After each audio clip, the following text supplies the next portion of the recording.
मेरे पति आज रोज से जल्दी अपने काम से घर आ गए थे। मैंने उनसे कहा जल्दी से नहा लीजिए, तब तक मैं खाना लगा देती हूँ। मैं और मेरी सास खाना खा चुके थे, सिर्फ मेरे पति ही बचे थे। मैं किचन में गई और जल्दी से फ्रिज खोला तो दोपहर की बची हुई सब्जी थी। मैंने जल्दी से गर्म किया और साथ में ताज़ी रोटियां भी बना ली। उसके बाद मैंने चूल्हे पर चाय के लिए पानी चढ़ाया, क्योंकि हम सबकी आदत थी, खाने के तुरंत बाद हम चाय पीते थे। मैं खाना लेकर बाहर आ गई। मेरे पति और सास चौकी पर बैठे हुए थे। मैंने खाना लाकर अपने पति के सामने रख दिया। वो खाना खाने लगे। हम दोनों के चेहरे पर एक खामोशी थी, जबकि मेरी सास के चेहरे पर एक अजीब सी मुस्कुराहट थी, जो मुझे कुछ गलत होने का अंदेशा दे रही थी। लेकिन मैंने इस ख्याल को झटक दिया। मैं नहीं जानती थी कि मेरी जिंदगी में आगे कौन सा तूफान आने वाला है। मैं उठकर किचन में आई तो देखा चाय उबल चुकी थी। मैंने चाय कप में छानी और ट्रे उठाकर बाहर निकल गई। लेकिन आगे का मंजर देखकर मेरे हाथ से ट्रे नीचे गिर गया और जैसे लगा किसी ने मेरी जान निकाल दी हो। मेरे पति चौकी पर लेटे हुए थे और जोर जोर से अपना सीना मसल रहे थे। मेरी सास घबरा कर उनके हाथ पैर मल रही थी और साथ साथ कह रही थी, क्या हुआ तरुण, तुझे क्या हुआ, कुछ तो बता। मेरी सास चिल्ला चिल्ला कर रो रही थी। उनकी हालत देखकर मैं भी भागते हुए अपने पति के पास आई और उन्हें देखकर मैं भी चिल्लाने लगी। उनके मुंह से सफ़ेद झाग निकल रहा था। वो अपना गला पकड़कर बिन पानी मछली की तरह तड़प रहे थे। इससे पहले मैं कुछ समझती या किसी को मदद के लिए बुलाती कि अचानक मेरे पति का जिस्म सूख कर काटा हो गया। उनके आंखों की पुतलियां भी बेजान हो गई। 2 मिनट में मेरी पूरी दुनिया खत्म हो चुकी थी। मेरे पति मुझे और अपनी माँ को अकेला छोड़कर इस दुनिया से जा चुके थे। मेरे सब कुछ मेरे पति ही थे। उनके इस तरह अचानक मौत ने मुझे दहला कर रख दिया था। मैं बिल्कुल खाली हाथ रह गई थी। उनके अलावा मेरे आगे पीछे कोई नहीं था। हमारे घर का शोर सुनकर पड़ोसी और मोहल्ले वाले भी हमारे घर आ चुके थे। सामने का मंजर देखकर वो भी हैरान हो गए। अचानक मुझे अपने आसपास घुटन का एहसास हुआ और मेरी आंखों के सामने अंधेरा छा गया। मुझे अपने आसपास की सभी चीजें चकराती हुई महसूस हुई। मैंने दीवार का सहारा लेना चाहा, लेकिन मैं अपना सुध बुध खो बैठी थी और अगले ही पल मैं अपने पूरे शरीर के वजन के साथ जमीन पर गिरकर बेहोश हो गई। मुझे होश आया तो मैंने खुद को अपने कमरे में पाया। मेरा सर अभी भी भारी था। मैंने इधर उधर देखा, तभी अगले ही पल मेरे पति का बेजान वजूद मेरी नज़रों के सामने आया। मैं जल्दी से उठकर बाहर आई। सुबह हो चुकी थी। मैं पूरी रात बेहोश थी। मैंने देखा मेरे पति की लाश घर के बाहर पड़ी थी और मेरी सास उनके चारपाई से लग कर बैठी हुई थी। उनकी आंखों को देखकर लगा जैसे वो पूरी रात रोई हूँ। जवान बेटे का गम जो था एक माँ करती भी तो क्या। फिर मैं जैसे ही अपने पति के लाश के पास पहुंची तो मोहल्ले की सारी औरतें मुझे देखकर एक दूसरे से कहने लगी, तो देख लो, हो गई महारानी की शुभा। कैसी बेशर्म औरत है, पति की लाश पड़ी है और ये अपनी नींद पूरी कर रही है। अरे बेशर्म, कुछ तो शर्म कर ले। तेरी बूढ़ी सास कल शाम से ही चारपाई से लग कर बैठी है, पानी का एक घूंट भी नहीं पिया है। फिर भी इन्हें तेरा ही ख्याल रहा कि तुझे उठाया न जाए, कहीं तेरी तबीयत न खराब हो जाए। इस हाल में भी इन्हें तेरा ही ख्याल रहा। और एक तू है जो पहले अपने पति को जान से मार डाली और फिर बेशर्मी से इस घर में रहकर अपनी नींदें भी पूरी कर रही है। अरे तुझे तो शर्म से डूब कर मर जाना चाहिए। ऐसे गुरूर से हमारे सामने खड़ी है जैसे कुछ जानती ही न हो। मैं हैरानगी से उनकी बातें सुन रही थी। वो कितनी सफाई से सारा इल्जाम मुझ पर डाल रही थी। मैं अभी अपने पति के गम में थी। मैं अपने पति के पास जाने लगी। अभी चारपाई तक पहुंची ही थी कि जैसे मुझे लगा मेरा कोई बाल खींच रहा हो। मैंने जैसे ही मुड़कर पीछे की तरफ देखा तो मेरी सास मेरा बाल मुट्ठी में पकड़ कर खींच रही थी। उन्होंने मुझे किसी अछूत की तरह खुद से दूर फेंका। मैं जाकर दरवाजे के पास गिरी। अपने आप को किसी तरह संभालते हुए मैं फिर से चारपाई के पास जाने लगी। तभी मेरी सास मेरी तरफ आई और उन्होंने एक जोरदार थप्पड़ मेरे मुंह पर मारा। मेरा मुंह लाल हो गया, गाल सूज गया और होंठ फट गए और तो और खून भी बहने लगा। अभी मैं ठीक से संभल भी नहीं पाई थी। खून की बातों ने मेरे पैरों तले से जमीन खींच ली। वो कह रही थी कि मेरी नज़रों के सामने से दूर हो जाओ। तुम मेरे बेटे की कातिल हो। तुमने मेरे बेटे को मार दिया, उसकी जान ले ली। जब से मेरे बेटे की जिंदगी में आई है उसकी जिंदगी नरक से बदतर बना कर रख दी है। फिर भी तेरे कलेजे में ठंडक नहीं पड़ी तो तूने उसकी जान ले ली। मैंने उनके आगे हाथ जोड़कर कहा, मैंने कुछ नहीं किया, मैंने इनकी जान नहीं ली। मैं ऐसा क्यों करूंगी भला? वो मेरे पति थे, आप मुझे उनके पास जाने से ना रोके। लेकिन मेरी सास पर किसी बात का असर ना हुआ। उन्होंने मुझे बाजू से पकड़ा और गेट के पास ले जाकर धक्के मारकर मुझे बाहर निकाल दिया। मेरे ऊपर विपत्ति का पहाड़ टूट पड़ा। एक तो पति से जुदाई और दूसरा घर से बेघर हो गई थी। मैं गेट के साथ लगकर रोने लगी। मैं काफी देर तक वहीं पर खड़ी रही, लेकिन अंदर वाले सब पत्थर दिल हो चुके थे। मैं टूटे हुए दिल के साथ सड़क पर चलने लगी। मेरा और कोई ठिकाना नहीं था, जाती तो और कहाँ जाती। अचानक मुझे एक औरत की आवाज़ सुनाई दी। वो कह रही थी कि भगवान के नाम पर कोई मेरी मदद करो, मेरा बच्चा 2 दिन से भूखा है, कोई तो मेरी मदद करो, कोई तो मुझ पर रहम करो। मैंने देखा मेरी साड़ी के आंचल में बंधे हुए उस वक्त मेरे पास 1000 के नोट थे। मैंने वो नोट उस औरत को दे दिया। उस औरत की गोद में एक छोटा सा बच्चा था जो रो रहा था, शायद उसको भूख लगी हुई थी। उस औरत ने मेरी तरफ देखा और कहने लगी, बेटी कहाँ जा रही हो और रो क्यों रही हो? क्या हुआ? क्या तुम भी मेरी तरह दुखी हो? मैंने उसकी बातें सुनते ही घबराकर इधर उधर देखने लगी। मैं तो अपने घर से बहुत दूर निकल आई थी। उस औरत ने कहा, भगवान तुम्हारा भला करे, तेरी सारी मुश्किलें आसान हो, तू सदा सुखी रहे। ऐसी सड़क पर ना चल, जा अपने घर चली जा। मैंने कहा, मेरा कोई घर नहीं है, मैं बेसहारा हूँ। उसने कहा, तू बेसहारा नहीं है, जा तू अपने घर चली जा, तेरा घर तेरी राह देख रहा है, तेरे पास तो सब कुछ है, फिर क्यों सड़क की खाक छान रही है? तू तो मल्लिका है, जा अपना घर संभाल, अपने घर जा, वहाँ तुझे ऐसी खुशी मिलेगी कि तूने कभी सपने में भी नहीं सोचा होगा। मैं बड़ी हैरान हुई कि उस घर में तो मेरे जवान पति की मौत हो गई है, मेरी पूरी दुनिया लुट चुकी है, भला वहाँ मुझे कौन सी खुशी मिल सकती है? आखिरकार मजबूर होकर मैं अपने घर की तरफ जाने लगी और सोचा जाकर देखूं तो सही कौन सी खुशी मिलने वाली है। और खुशी नहीं भी मिली तो एक बार फिर से मैं अपनी सास के पैरों में गिर जाऊंगी। हो सकता है कि उनको मुझ पर रहम आ जाए और वो आखिरी बार मुझे अपने पति से मिलने दे। इतने में मैं घर के दरवाजे तक आ चुकी थी। मैंने देखा दरवाजा अंदर से बंद नहीं था। मैंने धड़कते दिल के साथ घर का दरवाजा खोला, पर दरवाजा खुलते ही सामने का मंजर देखकर मैं हैरत से दंग रह गई। मेरा पूरा शरीर कपकपाने लगा। मेरा नाम परी है। मैं एक छोटे से शहर में रहती हूँ। मेरे साथ मेरे पति और मेरी सास रहती हैं। अभी मेरी उम्र 30 साल है। ये बात उस वक्त की है जब मैं 21 साल की थी और शहर के सबसे अच्छे कॉलेज में पढ़ा करती थी। मुझे पढ़ाई में कुछ खास दिलचस्पी नहीं थी, लेकिन पापा की सख्ती की वजह से मजबूरी में पढ़ रही थी। मेरे पिता एक मशहूर बिजनेसमैन थे, लेकिन उनका रवैया हमारे प्रति शुरू से ही सख्त था। मैंने अपनी पूरी जिंदगी में उन्हें कभी मुस्कुराते हुए नहीं देखा था। वो हर वक्त गुस्से में रहते। ऐसा नहीं था कि इसकी कोई वजह थी, वो स्वभाव से ही ऐसे थे। मैं उनकी इकलौती बेटी थी, लेकिन फिर भी उन्होंने मुझसे कभी प्यार से बात नहीं की। वो मेरी हर छोटी सी बड़ी ज़रूरतों का ख्याल रखते, लेकिन मैं उनके गुस्से से परेशान थी। मैं और मेरी माँ हमेशा फूंक फूंक कर ही कदम रखते थे और इस चीज़ का ख्याल रखते थे कि कोई भी बात उनकी मर्जी के खिलाफ ना हो। मेरी माँ भी पढ़ी लिखी औरत थी। मुझे मेरे पापा के रवैये ने अपने घर वालों से दूर कर दिया। हद से ज़्यादा सख्ती भी इंसान को अपनों से दूर कर देती है। मेरे साथ भी कुछ ऐसा ही हुआ।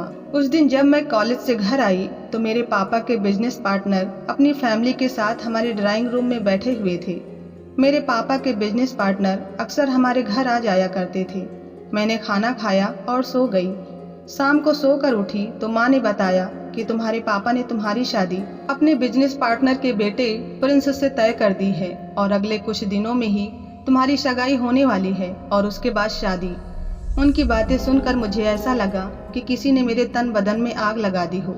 मैंने माँ से इसका विरोध किया तो माँ ने कहा, खबरदार, जो उल्टी सीधी कोई हरकत की, अपने पापा के गुस्से से वाकिफ हो ना तुम, इसलिए कोई भी हंगामा करके अपने और मेरे लिए कोई मुश्किल ना बढ़ाना। मैं गुस्से से अपने कमरे में चली आई और अपना फ़ोन लेकर तुरंत तरुण को फ़ोन मिलाया और रो रो कर उसे कहने लगी कि पापा मेरी शादी ज़बरदस्ती अपने बिजनेस पार्टनर के बेटे से करवाना चाहते हैं। तुम जल्दी कुछ करो, क्योंकि मैं तुम्हारे अलावा किसी और से शादी नहीं कर सकती। तरुण ने कहा, तुम फिक्र मत करो, मैं जल्दी ही कुछ करता हूँ। मैं बहुत परेशान थी। दरअसल मैं अपने क्लासमेट तरुण से प्यार करती थी। तरुण दिखने में ठीक ठाक था। उसका ताल्लुक एक मिडिल क्लास घराने से था, लेकिन मैं उसके लिए कुछ भी कर सकती थी क्योंकि वो बहुत अच्छा था। उसके घर पर सिर्फ उसकी माँ और वो रहते थे। उसके पिता बहुत पहले ही गुजर चुके थे। उसकी बड़ी बहन थी जिसकी शादी हो चुकी थी। तरुण के पिता का एक छोटा सा कारोबार था जिसको अब वही संभालता था। लेकिन मुझे इस बात से कोई ऐतराज नहीं था, क्योंकि मैंने कभी भी अपने पैसे पर घमंड नहीं किया कि मैं बड़े बाप की बेटी हूँ। दिन ऐसे ही गुजरते गए और मेरी सगाई प्रिंस से हो गई। लेकिन मैं इस शादी से खुश नहीं थी। धीरे धीरे करके मेरी शादी का दिन भी आ गया। मेरी शादी के एक हफ्ते पहले तरुण और उसकी माँ मेरे लिए रिश्ता लेकर आए थे। ये सब देखकर मेरे पिता ने उनको बेइज्जत करके घर से निकाल दिया और मुझसे मेरा मोबाइल भी छीन लिया। मैं बहुत ज़्यादा उलझन में थी कि अब मैं क्या करूं। जिस दिन मेरी शादी थी उस दिन लगभग दोपहर 2 बजे तैयार होने मुझे पार्लर जाना था।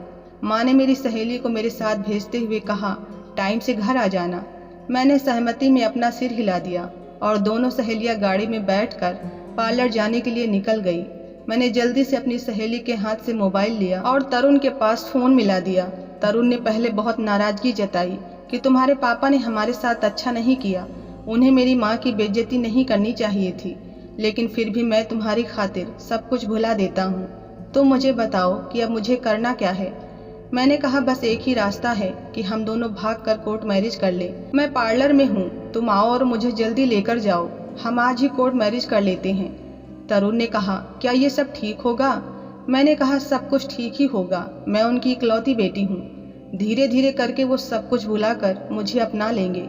तरुण ने कहा, अच्छा ठीक है, मैं तुम्हारे पार्लर के आसपास ही खड़ा रहूँगा, तुम मुझे फ़ोन कर देना। पार्लर के बाहर पहुँचते ही मैंने ड्राइवर को बहाने करके घर भेज दिया। उससे कहा, मेरे लहंगे का मैचिंग दुपट्टा घर पर ही छूट गया है, आप मुझे वो लाकर दे दीजिए, तब तक मैं तैयार होती हूँ। ड्राइवर के जाने के बाद मैंने तुरंत तरुण को फ़ोन मिलाया और उससे आने को कहा। वो अगले ही पल मेरे पास आ गया। मैंने अपनी दोस्त को सब कुछ समझा दिया था और उसके बाद मैं तरुण के साथ चली गई। हम दोनों ने मंदिर में जाकर शादी की और उसके बाद तरुण के दुल्हन बनकर उसके घर आ गई। मैं ये नहीं जानती थी कि मैंने ये कदम उठाकर कितनी बड़ी गलती की है। उधर जैसे ही मेरे माँ बाप को मेरे लापता होने की खबर मिली तो उन पर सातों आसमान एक साथ ही टूट पड़े। उन्होंने कभी सपने में भी नहीं सोचा था कि मैं ऐसा भी कुछ कर सकती हूँ। मेरे घर तो कयामत आ गई थी। मेरे पापा उसी वक्त मुझे जान से मारने के लिए निकले, लेकिन माँ ने उनके पैर पकड़कर कहा, इतना गुस्सा मत करिए, वो हमारी इकलौती बेटी है, भले ही आप उसे माफ़ ना करें लेकिन उसे बख्श दें, उसके साथ ऐसा कुछ ना करें। माँ के लाख समझाने पर पापा किसी तरह माने। मुझे तरुण के घर आए 1 हफ्ता हो गया था, लेकिन मेरे मायके में खामोशी थी। मैं ये समझ ना सकी कि तूफान के आने के पहले हर तरफ खामोशी ही होती है। मैं सुकून से अपने ससुराल में ज़िंदगी गुजार रही थी। मेरी सास बहुत अच्छी थी, ज़िंदगी बहुत अच्छे से गुजर रही थी। मैंने अपनी पढ़ाई छोड़ दी थी, लेकिन तरुण ने अपनी पढ़ाई जारी रखी और साथ साथ वो अपना काम भी करते थे। मेरी सास आसपास के कपड़े सिलाई करती थी, मैंने भी उनके साथ रहते हुए सिलाई सीख ली थी। मेरे ससुराल वालों की स्थिति बहुत अच्छी नहीं थी। मुझे शुरू में परेशानी हुई, लेकिन धीरे धीरे मैं यहाँ एडजस्ट हो ही गई थी। इसी तरह हमारी शादी को 6 महीने गुजर गए। मुझे महसूस हुआ कि मेरी सास का रवैया मेरे साथ कुछ अजीब सा होता जा रहा है।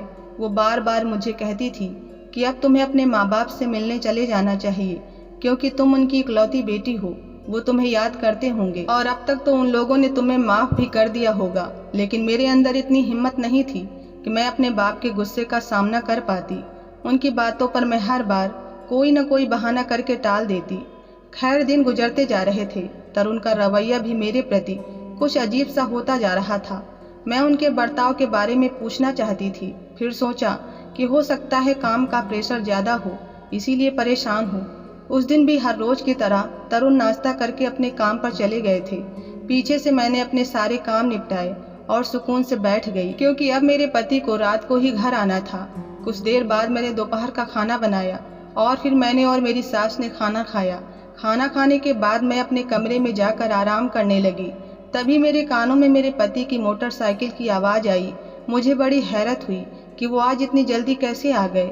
मैंने जाकर देखा तो मेरी सास आकर बाहर बैठी थी। उन्होंने तरुण से जल्दी घर आने की वजह पूछी तो तरुण ने कहा, आज कॉलेज की भी छुट्टी थी और दफ्तर में भी कुछ खास काम नहीं था, इसीलिए जल्दी आ गया। मैंने अपने पति को खाना निकाल कर दिया और उसके बाद किचन में चाय लेने गई। वापस आई तो देखा मेरे पति तरुण मर चुके थे। सास के घर से निकालने के बाद मुझे रास्ते में वो औरत मिली। उसने कहा, घर जाने के बाद तुझे ऐसी खुशी मिलेगी जो आज तक किसी औरत को ना मिली होगी। उसकी बातें सुनकर मजबूरन मैं घर पहुंची और जैसे ही दरवाजा खोला तो सामने का मंजर देखकर मेरे होश उड़ गए। दरवाजा खोलते ही मेरे ऊपर फूलों की बारिश होने लगी। गुलाब की ताजा पत्तियां मेरे ऊपर गिरती जा रही थी। मैंने चारों तरफ देखा तो मेरे पति की लाश गायब थी और साथ ही साथ सारे लोग भी गायब थे। घर को फूलों की मदद से सजाया गया था। फूलों से दरवाजे से लेकर अंदर पहुंचने का एक रास्ता बनाया गया था। ये सब देखकर मैं बड़ी हैरान हुई कि ये क्या हो रहा है। ये तो मातम वाला घर था, यहाँ तो मातम होना चाहिए था। तो ये सब क्या है? मेरे पति की लाश कहाँ गई? मेरी सास कहाँ गई? मुझे कुछ भी समझ में नहीं आ रहा था। मैं उन फूलों की पत्तियों से गुजरते हुए घर के अंदर गई। मेरी सास के कमरे से बातों की आवाज़ आ रही थी। अंदर से आने वाली आवाज़ सुनकर मुझे अपने कानों पर यकीन न हुआ और मुझे उस औरत की बातें सच लगने लगी। उसने सच ही कहा था कि मैं बेसहारा नहीं बल्कि भोली और कम अकल की हूँ। मेरी नाक के नीचे इतनी घिनौनी साजिश रचाई गई, लेकिन मैं बेखबर रही। कैसे मोहब्बत की आड़ में मेरे साथ इतना गंदा खेल खेला गया। मुझे खुद की कम अकली पर गुस्सा आया। मैंने कैसे एक शख्स को इतना मौका दे दिया कि वो आकर मेरी जिंदगी से खेल गया। मेरी सास मेरे पति से कह रही थी कि सारी तैयारी हो गई है, तुम जाओ और उसे कहीं से भी ढूंढ कर लाओ। मेरे पति ने कहा, मैं तो उसकी नज़र में मर चुका हूँ, वो कैसे आएगी मेरे साथ। फिर मेरी सास ने कहा, वो बहुत भोली है, तुम उसके सामने कोई बहाना बना देना, कह देना कि मैं बेहोश हो गया था तो लोगों ने मुझे मरा हुआ समझ लिया, तो इसमें मैं क्या कर सकता हूँ। कुछ भी करके किसी भी कीमत पर उसे वापस लेकर आओ। तुम जानते हो ना कि जिस मकसद के लिए तुमने उससे शादी की थी वो अब जाकर पूरा हुआ है। अब उसे ऐसे तो नहीं जाने दे सकते ना। कितना इंतजार किया था मैंने इस दिन का। मैं कितनी खुश हुई थी जब तूने आकर मुझे बताया कि तुमने एक बहुत अमीर लड़की को अपने जाल में फंसा लिया है। लेकिन मुझे क्या पता था कि उसका खड़ूस बाप इतना सख्त होगा। जब तुम दोनों भागे तो मैं यही समझी कि वो अपनी इकलौती औलाद को माफ कर देगा, लेकिन नहीं, उस बुढ़े ने तो सारा प्लान ही चौपट कर दिया। और इसको देखो, लैला कहीं की तुम्हारे से चिपक कर ही बैठ गई। मैंने तो तुम्हारी मौत का ड्रामा इसलिए रचाया था कि उस पर इल्जाम लगाकर उसे घर से निकाल दूंगी, क्योंकि उसके मायके से तो एक फूटी कौड़ी भी नहीं मिलनी थी। हम कब तक उसे मुफ्त में रोटियां खिलाते रहते। इसीलिए मैंने जानबूझकर तेरे खाने में बेहोशी की दवा मिलाई और स्प्रे से झाग भी लगा दी। मैं हैरत से खड़ी उनकी बातें सुन रही थी। अभी और क्या क्या सुनना बाकी था। अगली बात सुनकर तो ये लगा जैसे असली कयामत तो अब आई है। पहले तो बस छोटे मोटे झटके थे। मेरी सास की अगली बात ने मेरे जिस्म से जान निकाल दी थी। मैं फर्श पर गिर पड़ी। मेरे पति और सास ने कुछ गिरने की आवाज़ सुनकर दरवाजे की तरफ देखा तो उनके चेहरे पर खौफ के साए मंडराने लगे। उन्होंने मुझे उठाकर बिस्तर पर लिटाया और जब मुझे होश आया तो मेरा पति तरुण कमरे में बेचैनी से टहल रहा था। मैं तुरंत उठी और कहा, मुझे अपने माँ बाप के घर जाना है। मैं उनकी कोई भी बात सुने बगैर बाहर की तरफ बढ़ गई और अपने मम्मी पापा के घर चली गई। वहाँ पर पहुँची तो पता चला कि मेरे पापा एक हफ्ते पहले ही इस दुनिया से चल बसे और अपनी पूरी प्रॉपर्टी मेरे नाम पर कर गए। मेरी माँ मुझे देखते ही मेरे गले लगकर रोने लगी। यही हाल मेरा भी था। दरअसल तरुण ने मुझसे दौलत के लालच में आकर शादी की थी। पहले तो सब ठीक रहा, लेकिन जब उन्हें पता चला कि मेरे बाप गुस्से से मुझे फूटी कौड़ी नहीं देने वाले तो उनका दिल मेरी तरफ से खट्टा हो गया। दोनों माँ बेटे मुझे निकालने की वजह ढूंढने लगे और जब उन्हें कोई वजह ना मिली तो अपने मरने का ड्रामा ही रचा बैठे और मेरे ऊपर इल्जाम लगाकर मुझे घर से बाहर निकाल दिया। पर मेरे घर से जाते ही उन्होंने किसी से खबर सुनी कि मेरे पापा मर गए और अपनी पूरी प्रॉपर्टी मेरे नाम पर कर गए हैं। तो ये खबर सुनते ही मेरा पति उठकर बैठ गया। मोहल्ले वाले कुछ तो डर गए और कुछ ने वजह जानने की कोशिश की तो उन्हें ऐसा महसूस कराया गया कि उसे तो कुछ याद ही नहीं। सब ने यही समझा कि हमारी ही गलती है, हमने बेहोशी को मौत समझ लिया। एक एक करके सारे लोग वहाँ से चले गए।